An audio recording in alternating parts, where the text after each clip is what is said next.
Hello, vinyl community. This is Randy back today with another video.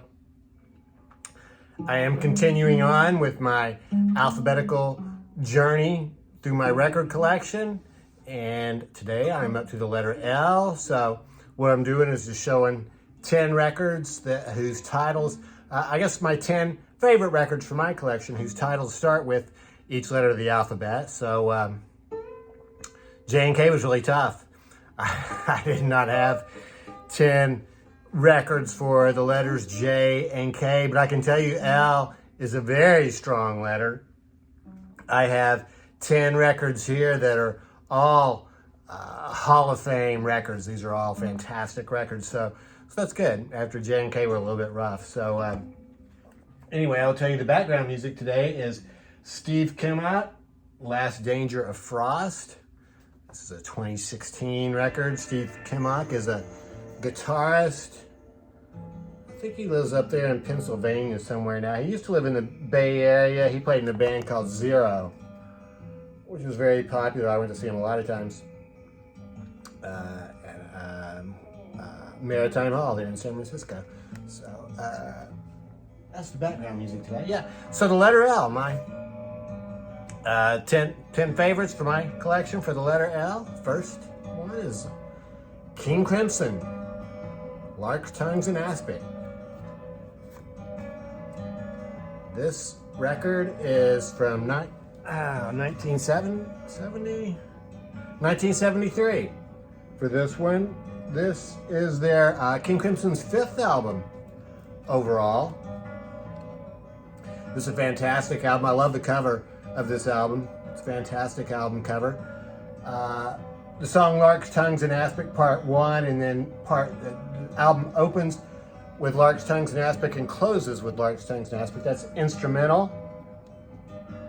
Awesome sounding song. This album also does have some songs with vocals on it. So I think Book of Saturday and Exiles was probably the most memorable song on here. Well, Easy Money, also a very cool sounding song. So Lark's Tongues and Aspic. This album came out, 1973.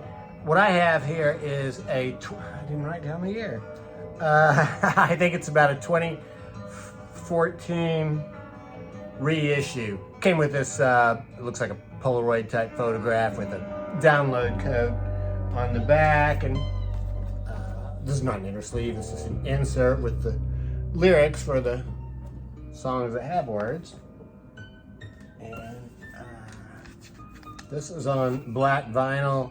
This is on Inner Knot Records, which I think is basically the King Crimson label. After that, Last Exit. Traffic's Last Exit.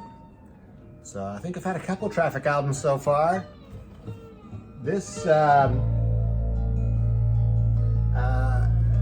is probably not my favorite Traffic album, but this might be the one that I listen to more than any of the others. This album has studio songs on side 1. So there's 5 songs on there.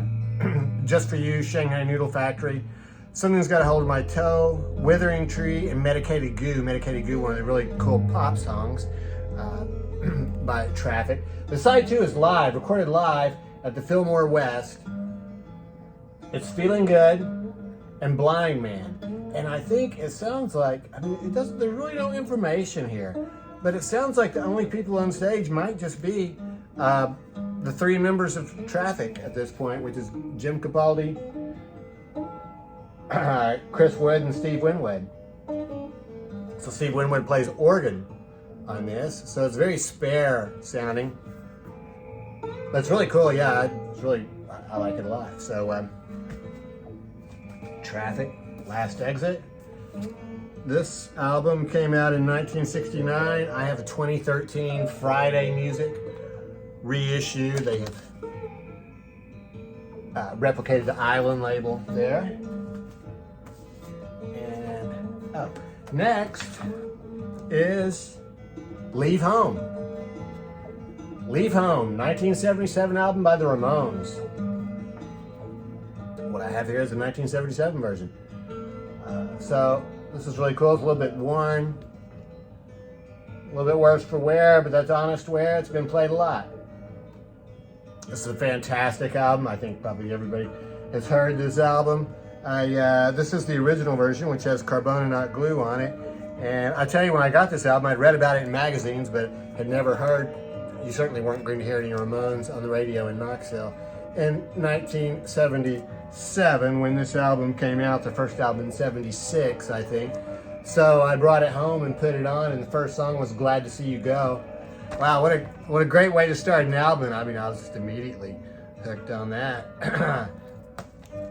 Played it for everybody I knew, I think, and some people thought it was a joke, and I told them, no, it's no joke. It's real. That's the Ramones.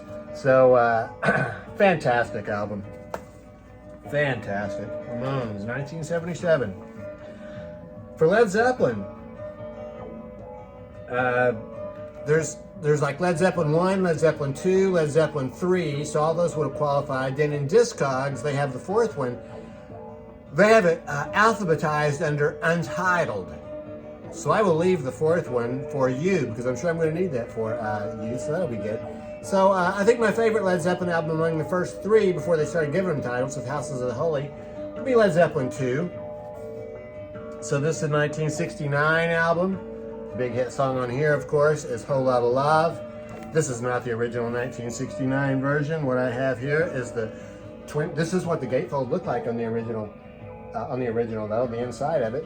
What I have here is a 2014 reissue when Jimmy Page, I guess, had these records remastered, and they were all reissued. Fantastic picture of the band there in that middle gatefold. Also another really cool picture of them performing there. So yeah, this is the expanded one. It also has a live album with it. I think it's a live album that came with it too. So yeah, but the original is on the classic Atlantic Records green and red label. Yeah, it's really a hall of fame of records here. AC/DC, Let There Be Rock. I'm sure this is my favorite AC/DC record. The first 4 or 5 also fantastic. This has starts out with Go Down. The third song, though, is Let There Be Rock, which is fantastic. Probably the best song they ever did, Whole Lotta Rosie. Closes out the album. There's Angus. Let There Be Rock. 1977. And what I have is a 2009 reissue that came with this cool inner sleeve with pictures of the band and history of the band. Cool. Custom label on that one. I think that's Columbia Records. Not sure about that. Licensed to Ill. Beastie Boys. There's a few records that I'm leaving out here. I'm leaving out some heavy hitters. It was a tough choice of ones to include and ones to leave out. This was one of the last ones that made it in, and I think just a big reason is just because they were such a big influence. It's first hip hop, I think, that really was maybe number 1 on the charts, or I'm not sure about that. But "Fight for Your Right to Party" was the big hit song on here. So 1986 for this. So a very influential album. I think this might have been Rick Rubin's. I don't know if it was the first record he produced, but I'm sure it's probably one of the first, huge hits that he had.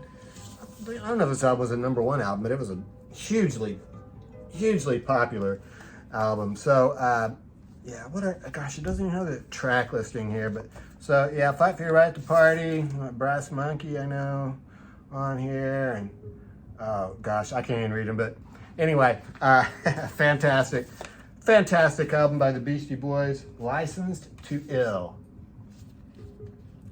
Lights Out London. Lights Out is the actual name of this album by UFO. Fantastic British hard rock, hard and heavy band from I think maybe they started at the very end of the 60s, so they were big throughout the 70s. I've told the story many times about a fantastic $3 concert that I saw on Thanksgiving of, I think it was 1978, with AC/DC, UFO, and the Motors. So I think this is the album that they were touring behind at that show. I know this is the album that my friend went out and bought like the next day. So lights out, absolutely fantastic. Opens up with Too Hot to Handle. Lights out on here, of course. Getting Ready, and then Electric Phase on side 2. Fantastic. This is on Chrysalis Records. Chrysalis.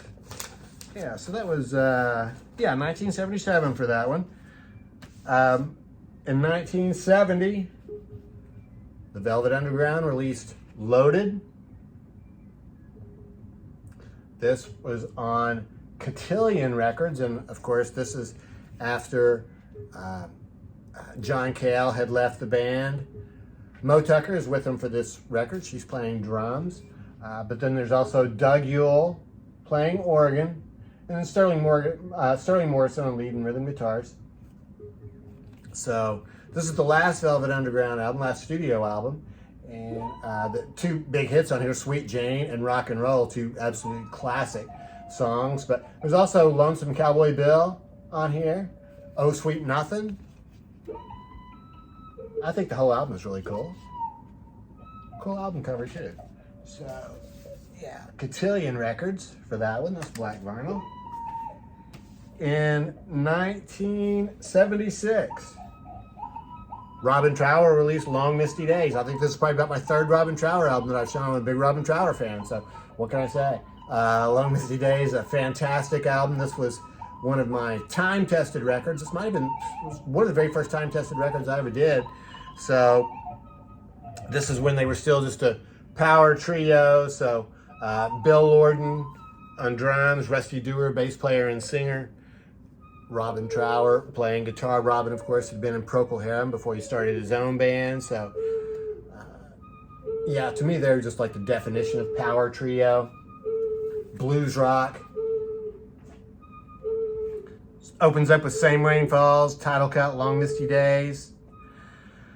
So, yeah, fantastic. Fantastic album. Robin Trower. Chrysalis for that one too, different looking Chrysalis label on that one.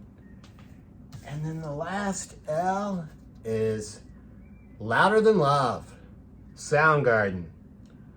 The first Soundgarden full-length album from 1989, 2 years before Nevermind. Incredible album.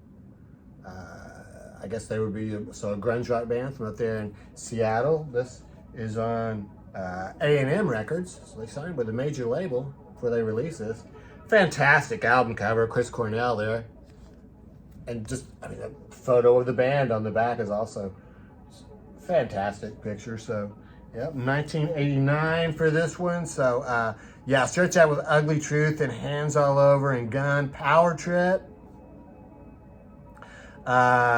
Side 2 has, well, Loud Love, I Wake, some other songs, and then Big Dumb Sex.